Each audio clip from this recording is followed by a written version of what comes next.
Get strong.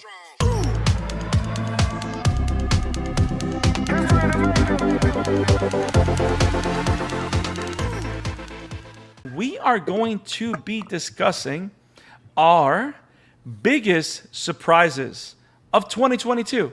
It's a very broad topic. I know it's not something very, it's not uber specific, but I mean it's 2022. 2022 is a year.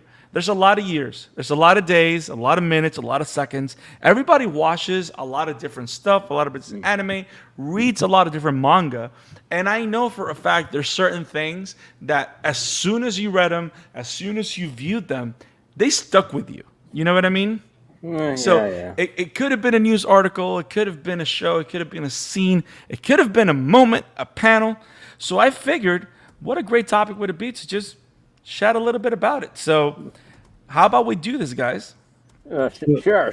Of course. Let's get going. Let's do this. So I figured, Nathan, since you just popped in, I don't. How about you go first? You want to do your first one? Sure. I, So out of the picks that you had for 2022, and oh, wow, the not a cinephile out of nowhere just Shadow Jutsu appears and says, Novice Cinephile says AOT Part 3. It's funny that you say that, and you'll know that in a minute. Now, what's your first one, Nathan? What is that one moment that you can think of when you think about big surprise of 2022? okay. So firstly, like third place of my top three anime moments of 2022.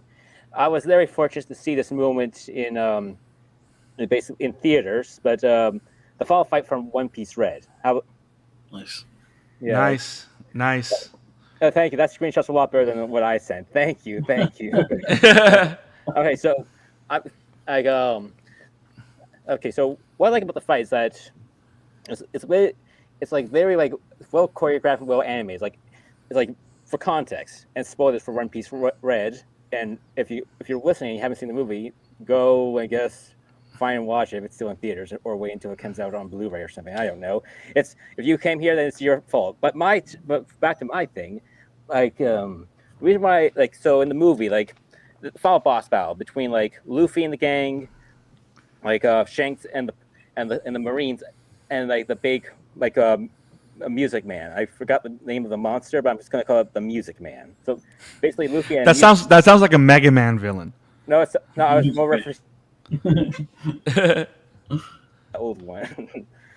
so so basically, yeah. So basically, they have to beat the Music Man, but the only way to do it is that they have to hit him at the exact same point in both worlds. So if they want to do damage, if they want to do damage to his arm or something, both parties have to go attack them. And what I like about this fight is that everyone's well coordinated between the dream world and the real world, where it was so pretty epic to see when Luffy just I'm sorry if I can't I'm sorry if I'm jumbling my words together, but No, you're good. It's all good. so yeah, it's I seen all the characters just being well organized. It's perfect machine. It shows the synergy, and also Yeah. the animation is also really good as well. Holy smokes, that was it was a stunning movie in general to look at. And I would Nice. just say this about the movie itself. I won't even say that I think the final fight scene is the best animated thing in the movie. I think it's, but that's a different story. But the point is, this movie that fight scene is just perfect, and I think this is for the manga fans. When Luffy uses what's it? It's Gear 5, right? That's what's the form's called? The crown. Gear 5, yeah. Gear 5, Yeah, that's the one they're introduced. Yeah. And like that, and him and Shanks just doing the final combo hit on the beats. Oh man, that was my jaw was dropped throughout the whole fight. That was but That's that was awesome. Perfection. But yeah, but probably that was great scene, great fight scene, great in every single way, animation wise, voice acting, choreographed. It's just chef kiss. Awesome. Okay. Isaac says the name of the villain. Isaac says on the chat, Demon King Tot Musica. There you go. Musica, that's right. That's a lot of names. Yeah, I'm just gonna call him Demon Music, Music Demon or something. Nice. But that's also, that reminds me of, if you guys ever played the original Final Fantasy VII, it reminds me of that moment when you're fighting Sephiroth that you have the party divided, and you got to fight different parts of the body. That was actually that's I like that. I like the way they're thinking. That's actually super cool. Isaac, Mike on the chat says, "Isn't the Music Man the villain of the Flash?" You know what? Flash Supergirl crossover. I think it is, and that was actually a good crossover. I hate that. It's Music Meister. Yeah. Okay. Cool. So that's awesome, dude. Awesome first pick. Awesome surprise. Now, I'm gonna go with my first one, and then we'll pass it on to Joel. And it's funny because there's a lot of things that has happened throughout the year, but this one is a surprise for me, not because it's not something that we didn't expect. It's because what it means and also what it's linked to. So earlier this year, I believe it was, or earlier last year, I don't remember what it was, but sometime during the year, it was announced that we're officially getting One Punch Man season 3. Oh, yeah, I forgot all about that. So I'm super excited about this, but I'm not only excited that One Punch Man season 3 is happening, because everybody knows that season 2 was good, but it never reached the caliber that season 1 had. Yeah. But it's not only that One Punch Man season 3 is happening, it's the fact that MAPPA is doing it. And it's like, is it just me? Or is MAPPA not now doing everything that sells now? Like, what aren't they doing? Like, MAPPA is like the madhouse of the new millennia. Yeah. And yes, Isaac is right. Isaac writes on the chat, poor MAPPA animators. I mean, they're doing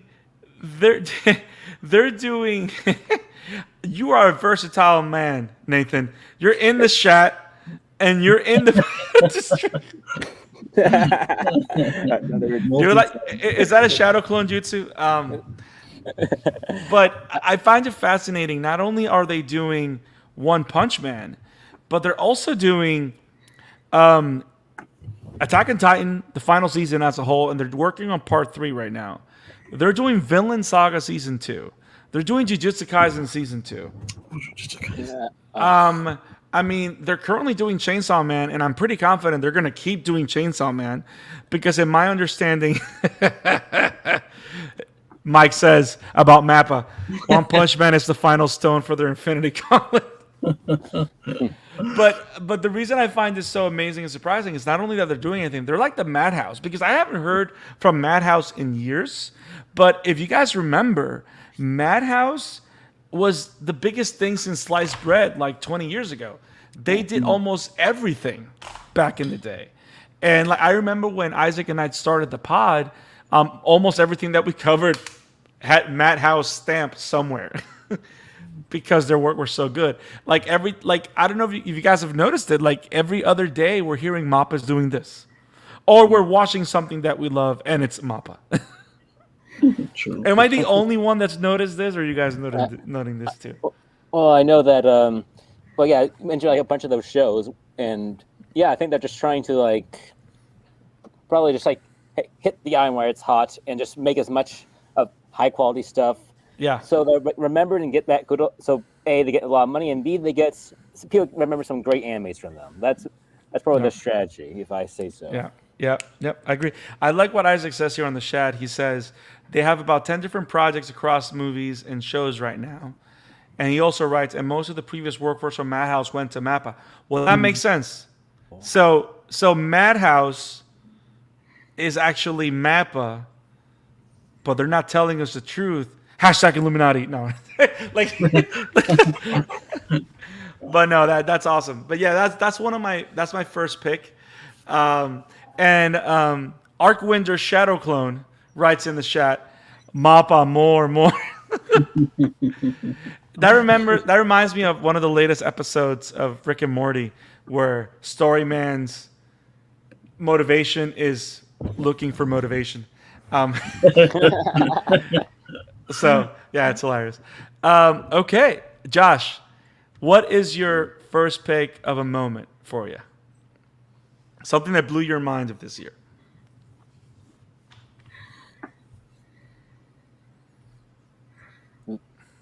Josh, you still there? Oh, Joel. Joel, I'm sorry. I called you Josh. Your name is Joel. I'm sorry. I was like, I'm looking for him. Like, wait a minute, is there someone new? Like, It's like there's someone else on the stream. I didn't even catch it either. I'm like, paying. I'm not even looking. I'm like, Josh. Who's Josh? Like, sorry about that. I didn't, No, you're good. So yeah, my 2022. I just really got back to really watching anime again consistently. Yeah. So like it got back with Bleach and with Chainsaw Man. So a lot of whatever surprises that came from me came from watching these shows again and catching up on shows that I've been completely behind on, like One Piece, where I'm like in the 600 somewhere, or near 700. I'm there. I'm close, but I'm not close enough because they're insanely at like 1,000. That should be the shock of the year that they keep going.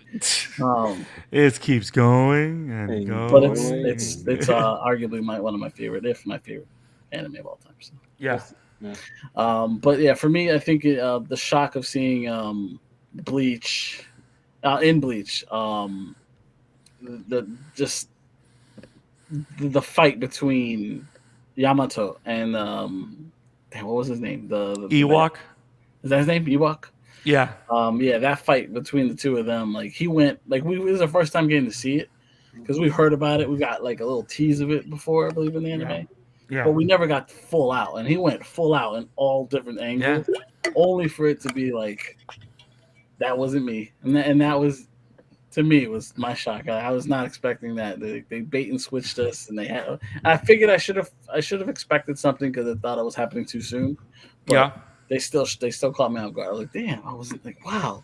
Yeah, I gotta agree with you, man, because it wasn't just the fact that we see him front and center using his powers with his Shikai. It's the fact that as soon as he gets to Ewok, he says, Ban Kai. And it's like, holy shitballs. Like, we've never seen his Bankai. And then suddenly he drops in and says, wait a minute. We haven't done, we've never seen his Bankai, period. And then he says, I haven't done my Bankai in 1,000 years. And then after all that fireworks, he wasn't even fighting the main villain. He was tricked. Right. And his Bankai gets stolen. That's like it's like the most awesomeness you'll ever see in Bleach. And then suddenly someone kicks you in the balls. It's like, yeah, it hurts. It's bad. It's that bad. You've been swindled. That's how it felt. Like, oh Lord. Yes, you have. The swindling has occurred. Yeah, it's heartbreaking. It's heartbreaking crazy. Yeah, I agree. This is one of those moments, and it's like bittersweet too. It really was. Because it's a good character, great character. And then say goodbye is always hard, but that was the captain. Crazy. But I'm glad that he was able to go full out. At least we got to see everything before he went goodbye. But also, it's kind of frightening because when you think about it, now that we've seen him do everything, and now Ewok has that power, right? So now we know what Ichigo has to face now. Yeah, he basically is hell. Like, you know what I mean? That's crazy. And you know what the craziest thing is? You ready for this? What's that? Ichigo hasn't seen his Bankai. True. So he's gonna meet it for the first time, probably when Ewok uses it, which is like he wasn't. You're right. He wasn't there for that. This show,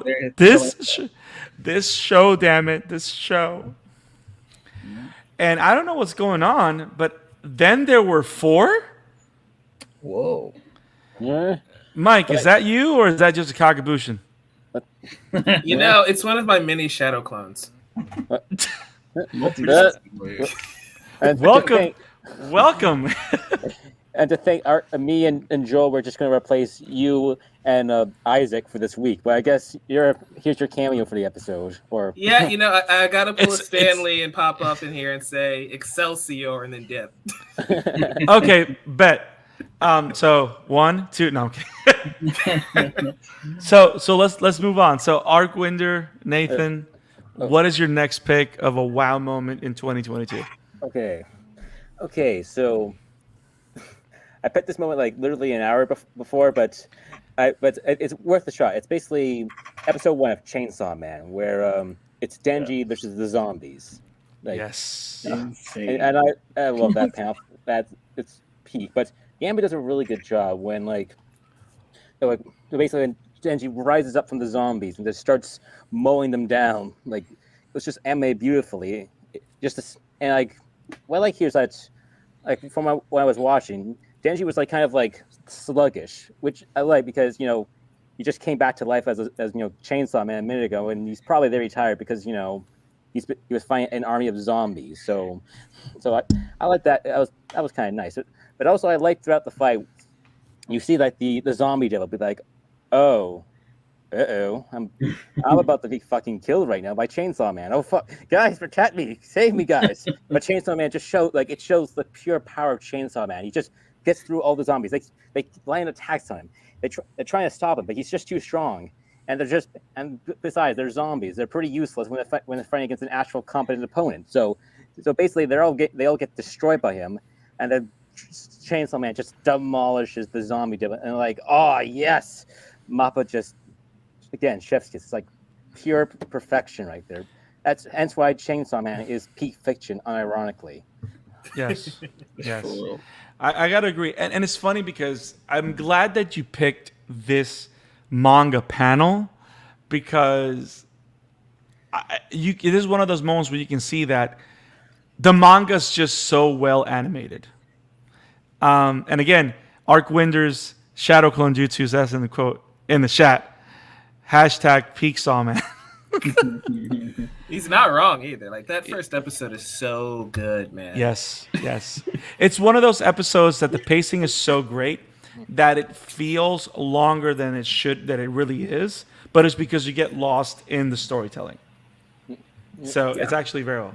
Great pick. Yeah. Now, I'm going to go with my second one. Now, Mike, I know that it's not really you. I know it's your Kagebushin. So the original Mike in the chat had mentioned Attack on Titan the final season part 3. Mm-hmm. So it's funny it's funny that you mentioned that because that's actually my second pick. Yeah, I know you so well. And the reason why to me this is so important is because throughout, first of all, ever since the final season started, it's funny because Attack on Titan is one of those shows. Apart from the fact that it's nearly a perfect show, we all know that even though it was nearly a perfect show in story, it did have growing pains.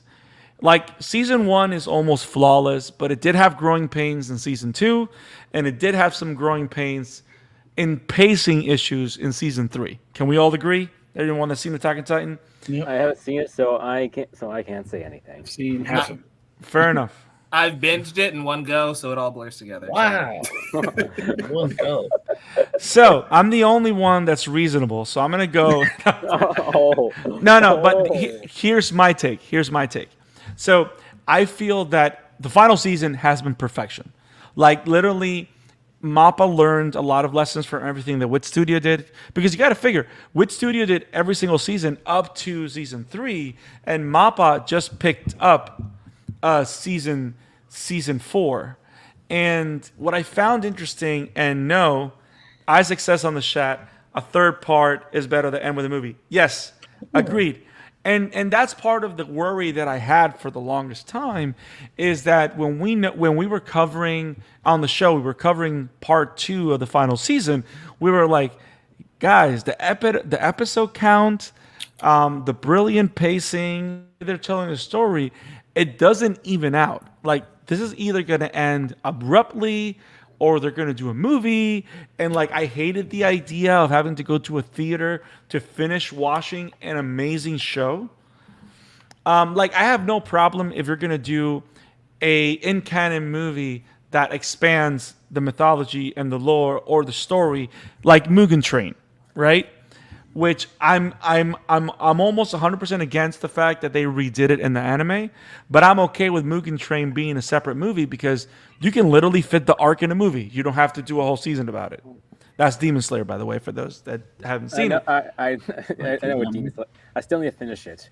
Yeah. I've been lazy.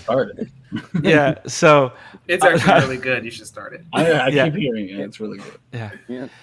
It's like, listen to the world, damn it. I will.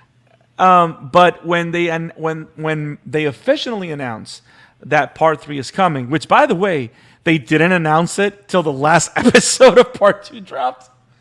Like they had us like in tension throughout the entirety of the final part of part 2.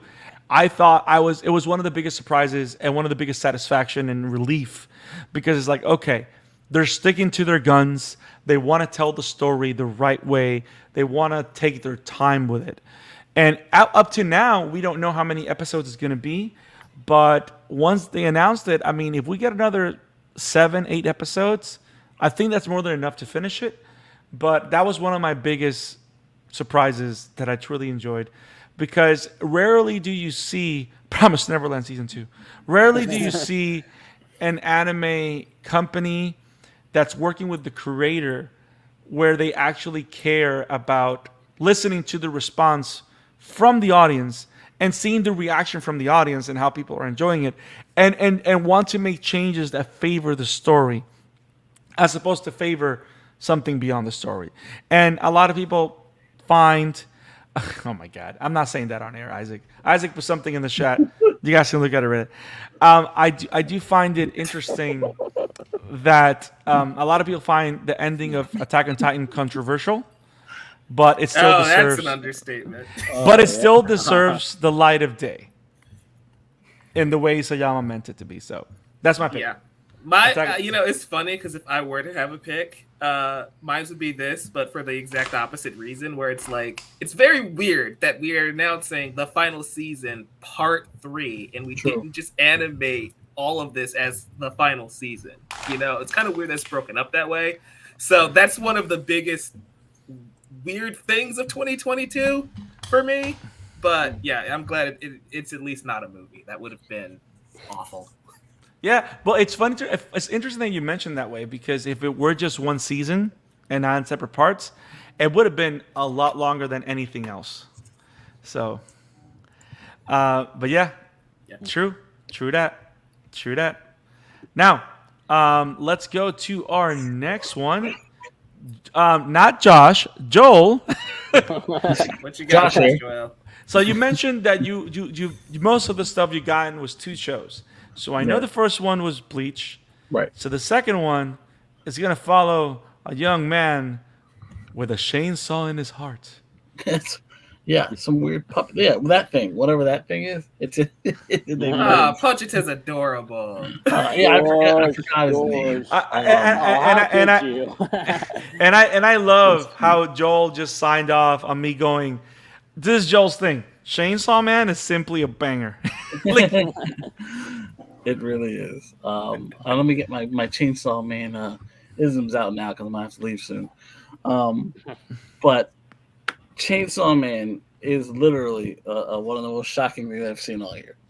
Like from beginning, like the first episode with the crazy zombies, the whole premise of it in general, and how gory it is. Yes. Every episode, even the episodes where he's not even Chainsaw Man, because there's like episodes where he doesn't even transform.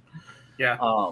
And you're still there, like embracing the craziness of this weird show that it doesn't really, there's definitely a mystery to it too, because there's definitely stuff they're not telling us. And then being that last episode being one of the crazier things that you're like, well, what is that about? With again, I forgot her name. We talked about it earlier.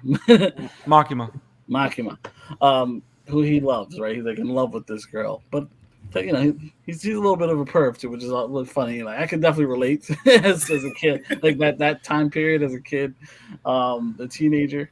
So there's definitely a relatability with the character in general. Arc Windows Shatterclone says in the chat, Chainsaw Man. Wait, it gets more insane. Does it? Because right now, like some of the demons that they fight are ridiculous. He is literally laughing in manga right now. As a chainsaw. But yeah, I've loved everything I've seen of it so far. But it's very weird. It's so weird. Like I just it's hard to like put into words because what is that thing called? The demon. What you want to call that a demon? I don't look like no demon to me, but Pochita? Pojita, yeah, cute little animal that was basically his pet his whole life, and it's like Yeah. you merged with it, like the whole like premise of that in general, like him merging with the little with Pojita and him becoming this chainsaw demon. It's just it's ridiculous, but also very fun. The show's very fun in its own way too. Yeah. So To quote 11 from Stranger Things, it's bitchin'. Yes. it's I don't know really- why, but suddenly when you started talking about Denji as a kid, living with Pochita, and then how the show develops, it makes me think that if there was a NC-17 version of Digimon, it would be Chainsaw Man. Oh my god, that is I mean, an that's one interesting way to thought. put it. Now, Isaac says in the chat, I mean, Joel, red hairs are the best in more than. Oh my God. Hey man, That- I get it. I get it. Isaac's spitting facts right now, guys. He's completely right, don't you know? Yeah. That's awesome. That's awesome. So we got two more picks to share. I got one more. Arc Winter has one more. I don't know if Mike's Shadow Clone has something up his sleeve. I don't know. I only run this show, but Arc I'm Winter. just here to say Chainsaw Man is a banger. You know, color commentary to everyone's picks. I'm quietly judging all of you. Oh, Yes, yes, yes. What's your last one, Arc Winter? All right. This is now. Now, for my last two picks, you might think I'm just a pure action junkie, and that's partially true. But I also like some good character stuff, and I will say this: like one of my favorite shows of this year was like Comey Can't Communicate. Comey Can't Communicate. It's like, and like the last episode, like the end credits of episode 12 is not gonna lie, it kind of made me cry a bit. Now, before we get there, am I cheating here by basically? Okay, sorry. So the credits here is. Am I just cheating here by just putting the credits of an episode? Yes. No. Hey, I had a punchline, man. You stole. Oh, I'm sorry. I'm sorry. I don't know anything about life. My bad. Go ahead. Okay, as I was saying, is it cheating for me just to put to basically put the credits of a show as my favorite moment? Yes. Do I care? No, because it's my list. And now, basically for the first season, you start to see Tanato and Comey hanging out. Tanato's trying to help Comey get out of her shell a bit, and this is like the combination of the past 12 episodes. When the credits roll, when you see all the little misadventures they went on together. And the theme song starts to play, which is a banger, by the way. It's just like it just makes me feel like, oh my goodness, I felt like I was going on an adventure. I felt like it was an adventure because I saw like all the struggles, all the fun times, everything. It's just all the wholesome stuff. It warmed my cold, dead heart inside, and I'm like, oh, that's what that felt like. It felt good to feel a bit wholesome and just seeing, it was just I don't know. Like I said, it almost made me cry because Comey has great characters so yeah, go watch the show. I just sorry for that rambling mess. I need to get I'll get notes next time. Sorry, this was Larry last. No, you're good, brother. You're good. That's what we're here. Just talk about things that we love, and Yeah. and it's funny that you talk about a show that's not action oriented, because I maybe I've said this in the air once, maybe twice. I know I've shared it with some of my fellow hosts and people that exist. Wait, I'm both of those things. Well, you know. So, but my last pick is this. I did not expect that my year would go by, and I am 100% convinced that my Dress Up Darling is within my top 10 anime of all time, if not my favorite of the year. Oh, wow. Yeah, like I never imagined that I would love this show so much. That makes me so happy because we just covered it on a whim. It was just like, I'm watching this banger of a show. You guys join in if you want. and it wasn't even and yes, it is 100% a banger. But the reason I love this show is because of the message, the themes, and how it presents it. And it's yes, it's about cosplay. It's about low key anime erotica in some moments, because the one of the main characters, she's like super crazy with erotic manga and video games. It's super funny, but the characters are the most relatable characters you'll probably ever find in any type of medium, and the message of the show is very simple and very broad, and there is no reason why you should be bullied for the things that you love. You should be able to love what you love and celebrate it no matter what. And the fact that that is literally the torch that this show is carrying throughout its complete, I think it's 12 episode run. And the fact that it presents it in different forms, in different scenarios, but in general, the main thing is within the love story setting that is there. It's all about people finding ways of becoming friends because they both celebrate what they love. But here's the funny thing. They don't love the same things.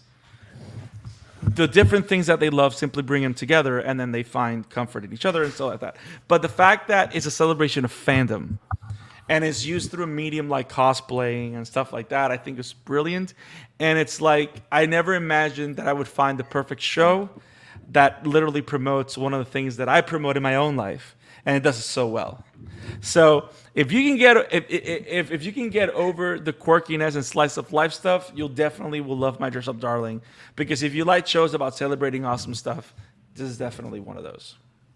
He says like the slice of life stuff isn't also one of its best qualities. Yes. It is. It is 100%. It is 100%.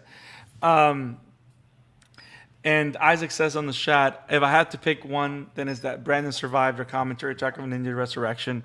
I need to check my list for something weirder, I guess. Oh my God. Also, Komi's durable. Yeah. Isaac makes me hate life sometimes. But yeah, that's my pick. Now, I got one. Go.